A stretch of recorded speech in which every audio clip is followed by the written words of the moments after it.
There are moments in a city's history that don't make the front page right away. They happen quietly, in the back of a room, in a hallway that smells like old carpet and burnt coffee, while the rest of the world goes on ordering lunch and arguing about parking. And then, weeks later, when the consequences ripple out and people start counting what was saved and what was almost lost, someone finally thinks to ask, how did it start?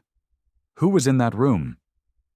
In Millhaven, Ohio, a mid-sized city of about 340,000 people wedged between Columbus and Cleveland, the kind of city that had been quietly declining for 2 decades and had recently started fighting back. The answer to that question was a 26-year-old woman named Dara Osei. She drove a yellow cargo bike and delivered packages for a company called Swift Drop, which was a contractor for 3 major logistics firms. She made $17.40 an hour plus tips, which were rare. She wore a bright orange Swift Drop vest over a plain gray hoodie, and she kept her locks tucked under a helmet that had a small crack on the left side where she'd clipped a concrete pillar backing out of a garage 6 months ago. She'd meant to replace it but kept forgetting. She had a lot on her mind. But we're getting ahead of ourselves. Before we go any further, where are you watching from right now? Drop your city in the comments. I want to know how far this story reaches. Dara had grown up in Millhaven's Eastbrook neighborhood, which sat on the eastern edge of the city, in the way that a forgotten bookmark sits in the back of a book. Technically present, rarely visited. Eastbrook was one of those neighborhoods where the community center still had the same carpet it had installed in 1991, where the corner store was run by the same family that had run it for 30 years, and where the residents had long since learned to solve their own problems because the city's attention was mostly pointed elsewhere. Her father, James Osei, had come to the United States from Ghana in 1989 at the age of 22, enrolled at Millhaven Community College, and eventually built a modest career as a maintenance supervisor at the Millhaven Unified School District. He was a precise, quiet man who believed that the only reliable currency in life was competence, the kind you could demonstrate without anyone's permission. He made sure both his children understood that. Her mother, Carolyn Osei, was born and raised in Cincinnati, the daughter of a Baptist deacon and a middle school librarian. Carolyn had moved to Millhaven for James and had stayed for Eastbrook, had become, over 20 years, one of those women a neighborhood organizes itself around. She ran the Eastbrook Residents Coalition. She knew every family on her block by name, and she kept a whiteboard in the kitchen where she tracked city council votes, the way some people track sports scores. Dara had inherited her father's precision and her mother's intensity. What she had added on her own was languages. It had started because of her father's Saturday mornings. James Osei had kept a habit, carried from Accra to Ohio, of listening to radio broadcasts in multiple languages while he cooked breakfast. He said it kept his mind flexible. Dara, who ate breakfast at the kitchen counter from the time she could sit up on her own, had absorbed those sounds the way children absorb everything, not as a lesson, but as the texture of the world. By the time she was 8, she could distinguish toi from fante. By 12, she was picking up Spanish from the Garza family next door without formally studying it. At 15, a Mandarin-speaking exchange student named Wei Liu had arrived at Millhaven East High School and, finding no one else who wanted to talk to him, had spent 2 years teaching Dara Chinese in exchange for help with his English essays. By the time Dara graduated, she spoke Mandarin well enough to argue about literature with Wei's grandmother over video call. She had studied linguistics at Crestfield College, or a 4-year institution in downtown Millhaven that was not particularly famous for anything but had a good language department. She had graduated with a 3.7 GPA and a double major in linguistics and East Asian studies, with a certificate in professional interpretation. She had applied for 13 jobs, corporate communications, government liaison roles, interpreter positions with the state, 2 with hospitals, 1 with a law firm. She had received 4 callbacks and 0 offers. The reasons were various and vague. Overqualified. Not enough field experience. The position had been filled internally. One hiring manager had actually told her, in a tone that he seemed to believe was kind, that they were looking for someone with a more conventional background in international business. Dara had smiled at him, thanked him for his time, more and driven home thinking about what a conventional background meant, and what it was actually a euphemism for. She had taken the Swift Drop job to pay rent while she kept applying. That had been 14 months ago. She wasn't ashamed of the job. She was practical. She moved fast on the bike, knew the city's grid better than most GPS systems, and had a memory for addresses that bordered on photographic. She was good at it. She was good at most things she turned her attention to. The problem was that the things she was most good at, the things she had spent years building, kept being looked at and looked past simultaneously, the way someone scans a room for something they've already decided isn't there. She still sent out applications. Every Sunday evening, she updated her resume, wrote careful cover letters, and sent them into the digital void. She had started to wonder, in the private hours of early morning when she lay awake listening to the city, whether the void had a bottom. But she kept going. That was the thing about Dara Osei. She kept going. Now that you know who Dara is, have you ever met someone like her? Someone whose worth the world just couldn't see yet? Someone who kept building, kept showing up even when the doors wouldn't open? Tell me about them in the comments. I want to hear those names. On a Tuesday in late October, Dara was finishing her afternoon route in the Millhaven Central Business District, a cluster of office towers, law firms, and city administrative buildings that had been built in the 1980s and renovated with varying degrees of ambition since. She had 4 packages left. 3 were routine. 1 was a priority delivery for the 14th floor of the Callaway building, which housed, among other tenants, the Millhaven Economic Development Authority. The Meta, as everyone in City Hall called it, was the office responsible for managing the city's commercial development relationships.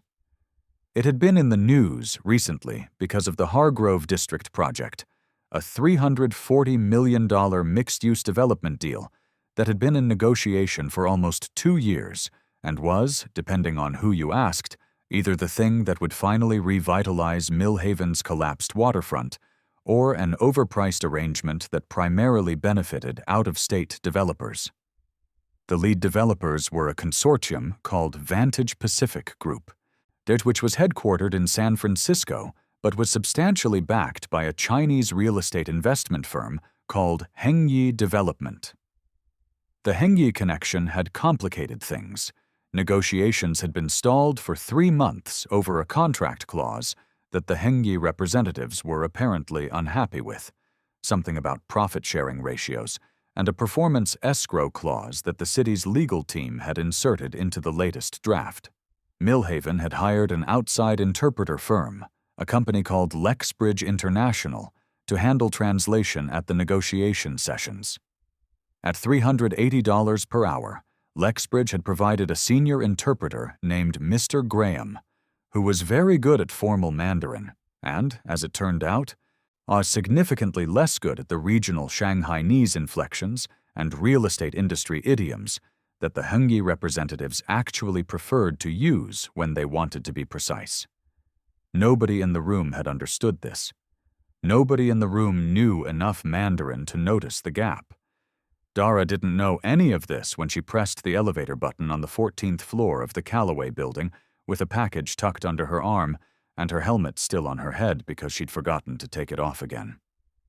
She was thinking about whether she had enough time to pick up her mother's prescription before the pharmacy closed. The elevator opened. The 14th floor reception area of the Meta was glass-walled and beige carpeted, with a large seal of the city of Millhaven on the wall and a long row of chairs along one side. Where the chairs were occupied, 7 people sat in a loose, tense arrangement. 4 in suits on the right side, 3 on the left, with a folding table in the middle that held a carafe of water and 3 untouched cups. A woman named Sandra Price, the Meta's Deputy Director of Commercial Partnerships, 51 years old, wearing a charcoal blazer and an expression that suggested she'd been awake since 5 in the morning, was standing near the reception desk with her arms folded and her phone against her ear. Beside her stood a tall man in a gray suit named Kenneth Dorsey, who was the city's lead attorney on the Hargrove deal, and who appeared to be actively trying not to look at anyone in the room. On the left side of the folding table sat 3 men. 2 were in their 40s, in dark suits, and 1 was in his 60s, and with silver hair and a stillness that communicated authority. These were the Hengyi representatives. The older man was Director Liang Weiming, and he had traveled from Shanghai specifically for this final negotiation session. Mr. Graham, the Lexbridge interpreter, was not present. His chair was empty. His coat was gone.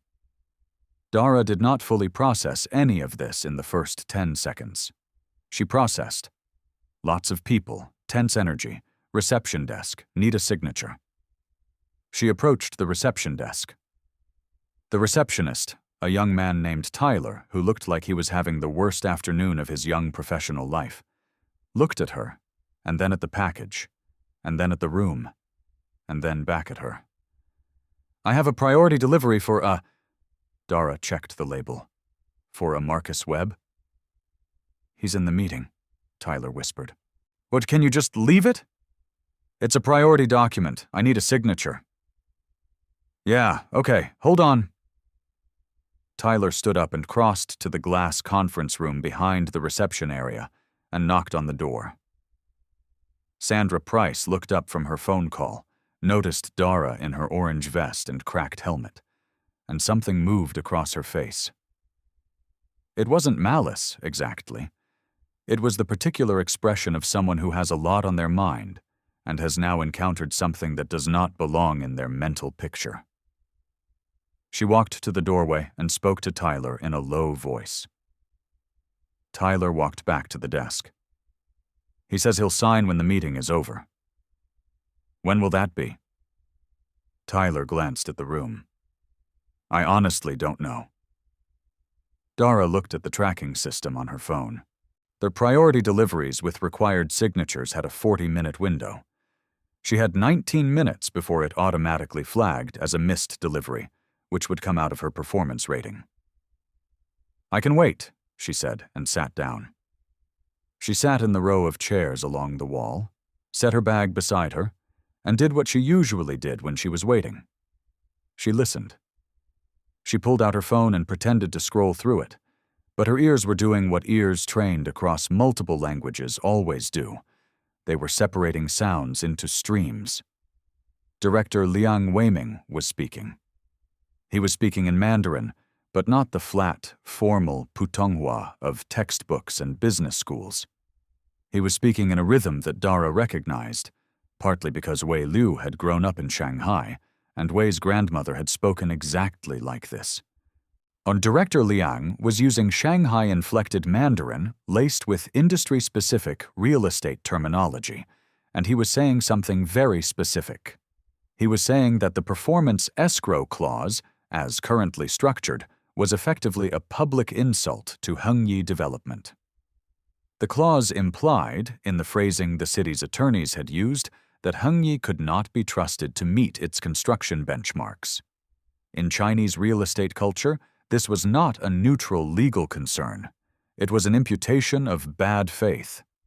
And Hengyi, Director Liang was saying, would not sign a contract that called their honor into question, regardless of the financial terms. Mr. Graham's empty chair sat between Director Liang and the city's team. Sandra Price was speaking in a low, controlled voice on her phone. "I don't care what it costs.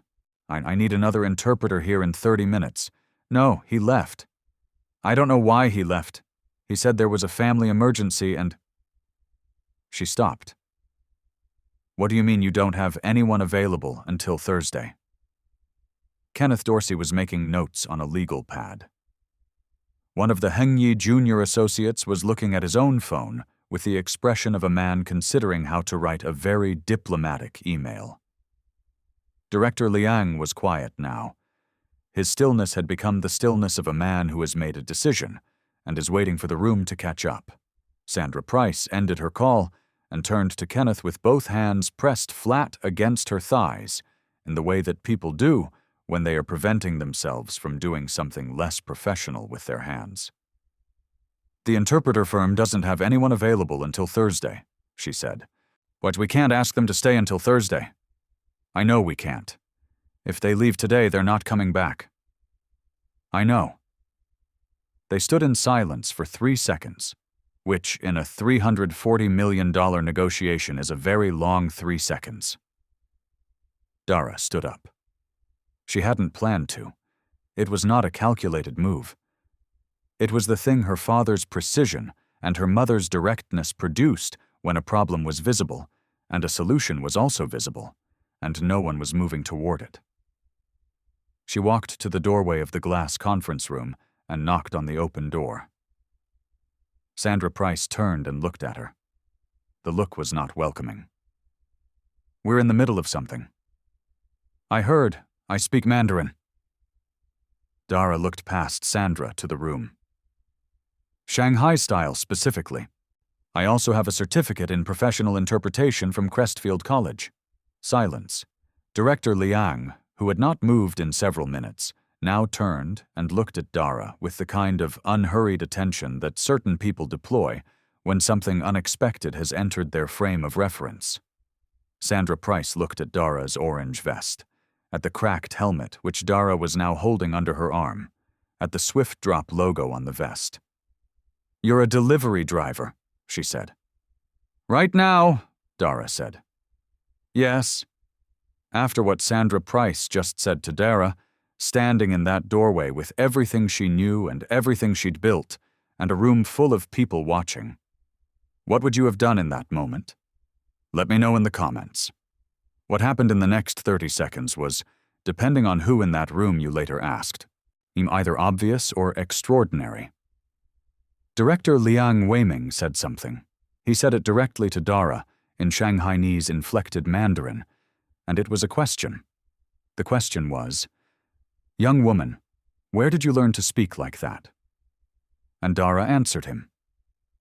In kind, in his rhythm, in his inflection, with the specificity of someone who had spent 2 years learning the language from a boy who grew up hearing it in his grandmother's kitchen.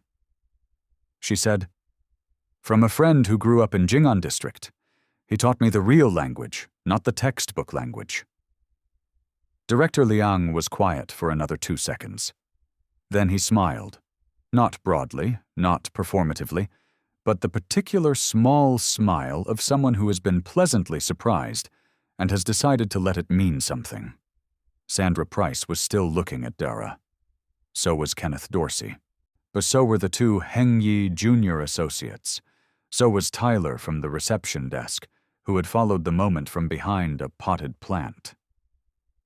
"She's not credentialed for this," Kenneth said quietly to Sandra. "Graham had credentials and he left," Sandra said. "There's liability if—" "There's a $340 million deal walking out the door on Thursday," Sandra said. She looked at Dara. She took a breath.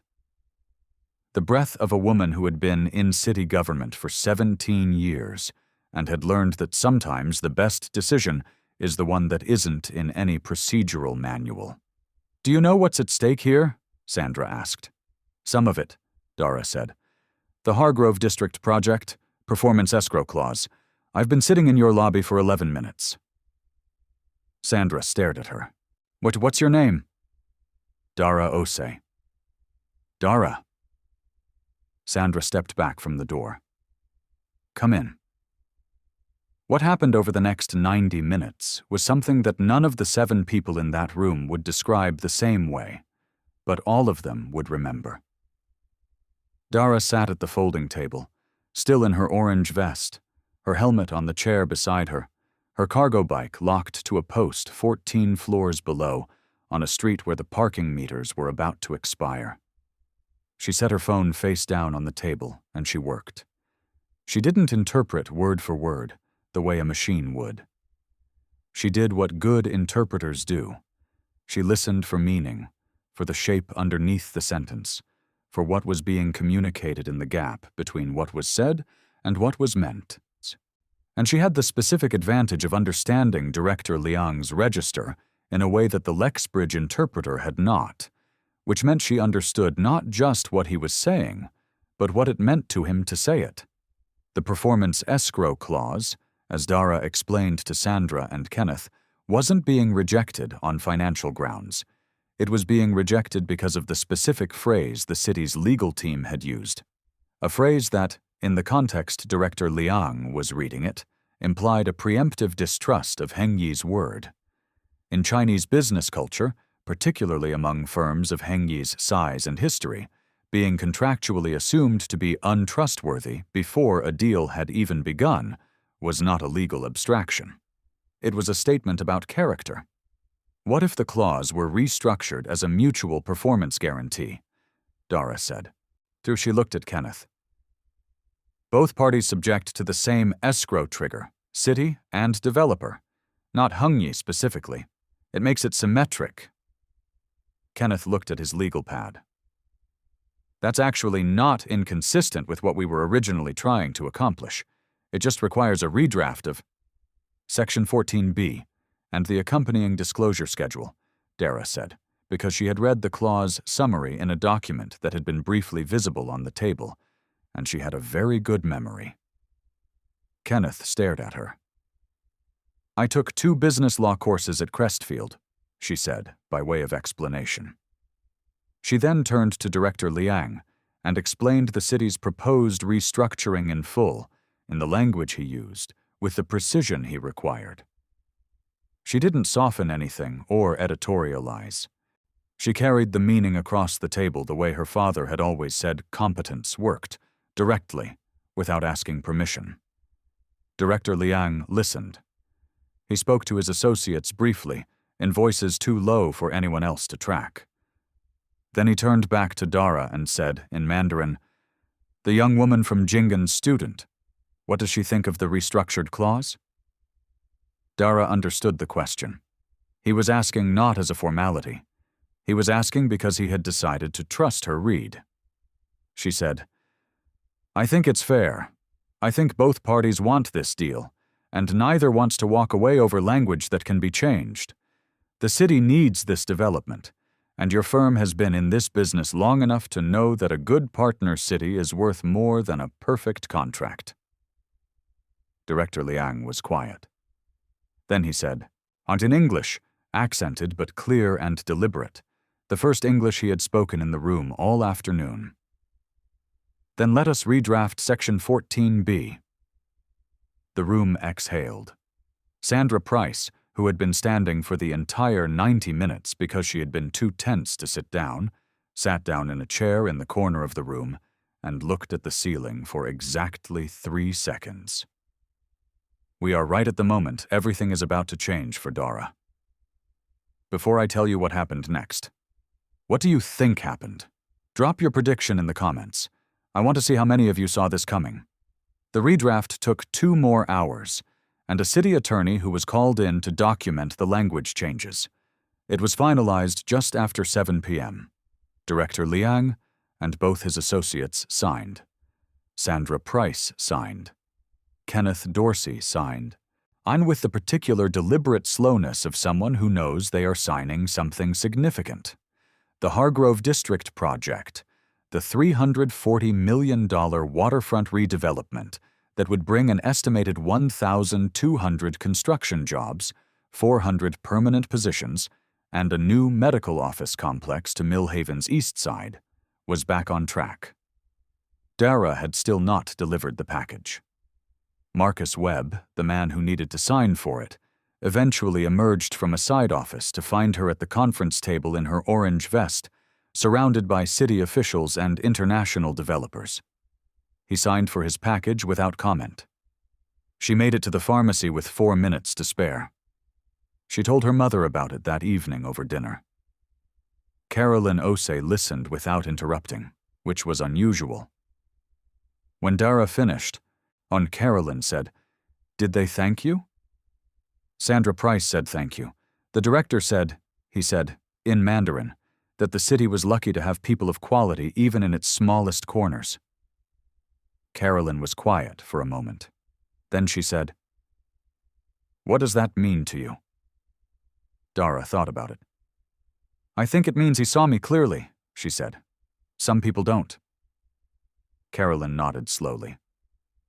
"What happens now?" "I go back to work tomorrow," Dara said. "I have a full route." What happened next was a sequence of events that moved faster than Dara expected, partly because Sandra Price was a woman who, once she had made an assessment, acted on it without delay. 3 days after the negotiation, Dara received an email. It was from the Millhaven Economic Development Authority, and it was addressed personally by Sandra Price. It read, "I'm in its entirety. Ms. Osei, I'd like to meet with you at your earliest convenience. There's a conversation I believe we need to have. Please reply to schedule a time that works." Dara read it twice. She showed it to her father, who read it once, nodded, and said, "Go." She replied within the hour.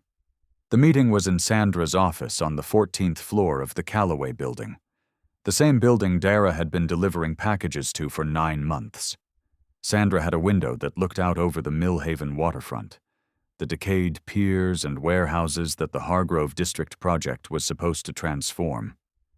The late October light hit the water at an angle that made even deteriorating infrastructure look like it had potential. Sandra got to the point in the first 2 minutes.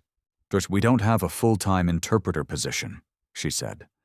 "What we do have is a newly created role, International Commerce Liaison, that we've been trying to fill for 8 months. The job involves managing our relationships with foreign investors and development partners, translating where needed, attending negotiations, drafting communications. The salary is $67,000 to start, with a performance review at 6 months. Dara looked at her. "You're qualified," Sandra said. "I checked. Your Crestfield transcripts, your interpretation certificate, your linguistics degree. You're more qualified than the last 2 candidates we interviewed who didn't take the job." "Why didn't they take it?" "One had a competing offer from a firm in Chicago. The other decided Millhaven wasn't large enough for what she wanted to do." Sandra paused. "But I'm going to ask you the same question. Is Millhaven large enough for you?" Dara looked out the window at the waterfront. At the cranes she knew would arrive in the spring if the Hargrove deal held.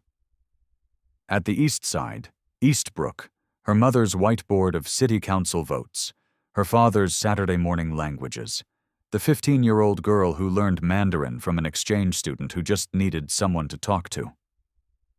"Millhaven is where I'm from," Dara said. "I'd like to be part of what it becomes." Sandra nodded. "The job is yours if you want it." Dara took the job. She started on a Monday in mid-November, wearing a blazer she'd borrowed from her mother and a pair of earrings her father had given her for her college graduation. She took the elevator to the 14th floor with a swift drop package in her memory and a new badge in her hand, and she walked into an office that had a view of the waterfront and a whiteboard she immediately began filling with notes.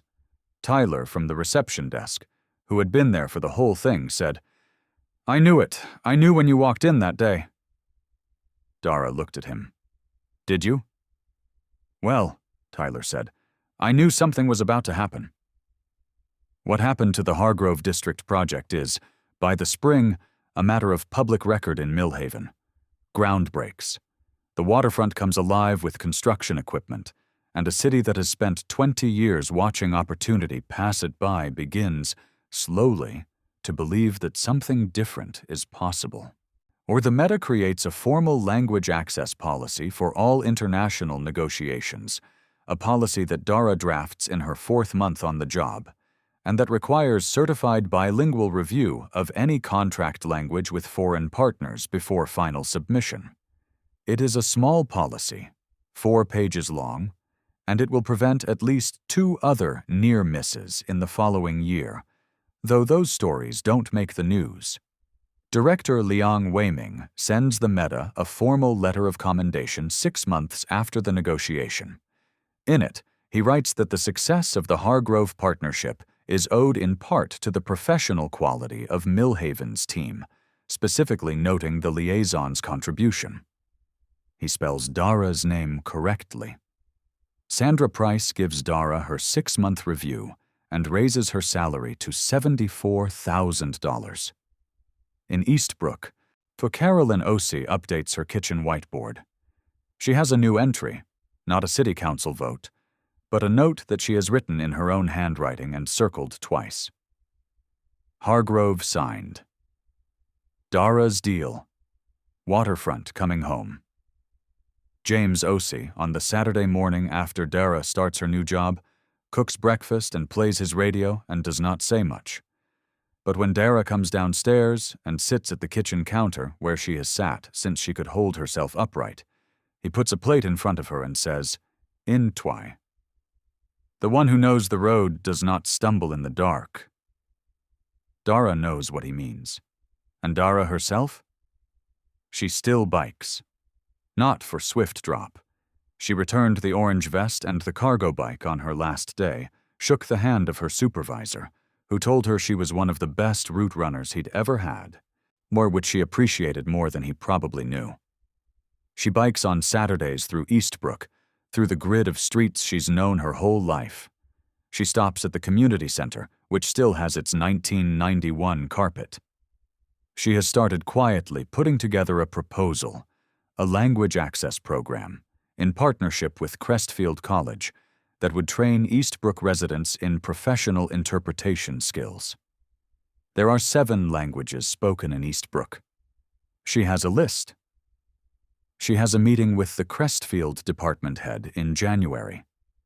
She has another meeting with the city's Workforce Development Office in February. She is moving with the focused, unhurried certainty of someone who has learned that competence doesn't wait for permission. It creates the room. There is a particular moment, on a cold Saturday in December, or when Dara is riding through Eastbrook and she passes a girl who is maybe 15, 16, sitting on a front stoop listening to something through headphones, the way teenagers always look simultaneously present and 1,000 miles away. Dara slows but doesn't stop. The girl looks up. Something passes between them. Not words, just recognition. The kind that happens between people who are from the same place and understand what that means. Dara rides on. The city opens up around her. Dara's crown was finally recognized. Not by accident, but because she never stopped building, even when no one was watching. Have you ever had a moment where someone finally saw your worth? Where all those quiet years of work suddenly came into the light? Share that story in the comments. Someone watching this right now needs to hear it. What the thing about Millhaven that never quite made the feature stories, the thing that Carolyn Osei knew and James Osei knew and the residents of Eastbrook knew, in the way that people know things that are too ordinary to be considered news, is that the city had always had people like Dara.